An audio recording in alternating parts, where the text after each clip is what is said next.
Friends, welcome to my channel. இன்றைக்கி ஆடி போகிறோம் இல்லைங்களா? ஒரு சுலபமான முறையில் எப்படி ஒரு வளையல் மாலை கோக்கலாங்கிறத பார்க்கலாம் பாருங்கள். முதல்ல நான் 2 பூ வச்சுக்கிட்டேன். ஏன்னா பூவோடு நம்ம ஆரம்பிக்கலாம். எப்போயுமே நீங்கள் நூல் வெள்ளை நூல் தான் எடுப்பணும் இல்லைங்களா பூ கட்டுறதுக்கு. அந்த மாதிரி நூலாக இருந்தால் மஞ்சள் தடவிக்கோங்க. மஞ்சளை தடவிட்டு இந்த மாதிரி கட்டிக்கோங்க. முதல்ல கட்டிட்டு நான் முதல்ல எப்படி பண்ணுறேன் பாருங்கள். அதே மாதிரி நீங்களும் பண்ணிங்கன்னா ரொம்ப ஈஸியான முறையில் இதை கட்டிடலாம் பாருங்கள். முதல் இதுக்கு மட்டும்தான் நீங்கள் நாட் போட போகிறீங்க. வேறு எதுக்கும் நாட் போட போகிறதில்ல.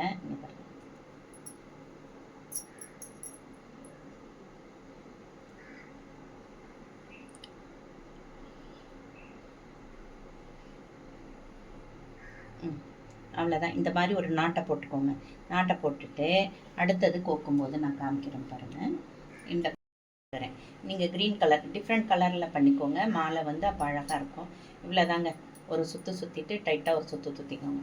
அடுத்தது மறுபடியும் நான் ரெட் எடுக்கிறேன். க்ரீன் இருந்தால் க்ரீன் வச்சுக்கலாம். நான் ப்ளூவில் உங்களுக்கு காமிக்கிறேன் பாருங்கள். இது அவ்வளோதாங்க. இது அவ்வளோதான். இப்படி கட்டிக்கோங்க. அதுக்கப்புறம் ப்ளூ. ஏன்னா நூலை இப்படி சுருட்டிக்கிட்டிங்கன்னா ஈஸியாக முடிஞ்சிடும் மேலே பாருங்கள். அடுத்தது ஒரு ரெட்டு. பெரிய நூலாக இருந்தால் கோக்கிறது கையில் வச்சுட்டு கோத்துட்டு இருக்கும்போது கஷ்டமாக இருக்கும். இங்கே பாருங்கள்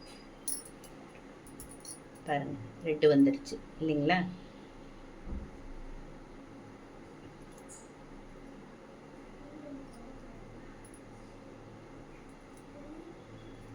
இது வந்துடுச்சுங்களா? இப்போ அடுத்தது ஒரு ப்ளூ காமிச்சிடுறேன். அதுக்கப்புறம் எல்லாத்தையும் கோத்துட்டு உங்களுக்கு காமிக்கிறேன்.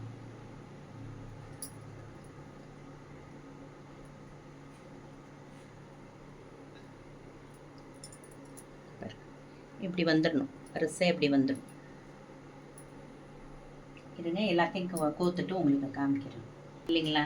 21, 27, 25, 19 இது ஒத்த பட்டையில் நம்ம மாலையாந்து கோக்க போகிறோம்.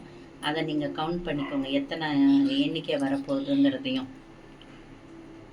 இது பார்த்தீங்கன்னா இப்போ 21 வளையல் வச்சு நான் கட்டிட்டேன். மாலையாக கோத்துட்டேன். இப்போ நீங்கள் வேணுனாலும் நீங்கள் 29, 27 அந்த எண்ணிக்கையில் பண்ணிக்கலாம். உங்களுக்கு எவ்வளோ கோக்கணும்னு ஆசை இருக்கும். நான் சின்ன படமாக இருக்கிறனால அது கோத்துட்டேன். அதோட லாஸ்ட்டில் ஒரு நல்ல முடிச்சு போட்டுக்கோங்க.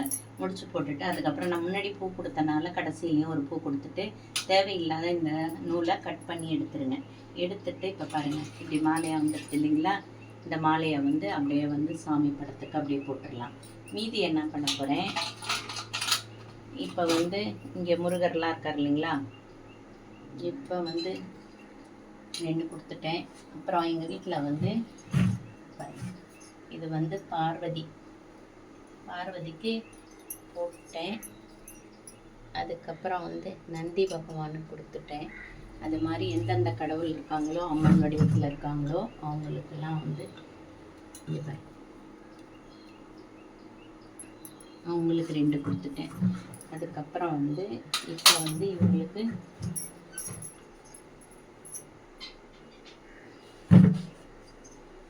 இப்போ நான் இந்த அம்மனுக்கு தான் நான் பண்ண போகிறேன்னா இந்த அம்மனுக்கு அலங்காரம் பண்ணி வச்சுருக்கேன். அதனால் நலுங்கு வச்சுக்கலாம். அவங்க பொட்டு வச்சுட்டு கொஞ்சம் நலுங்கு வச்சுட்டு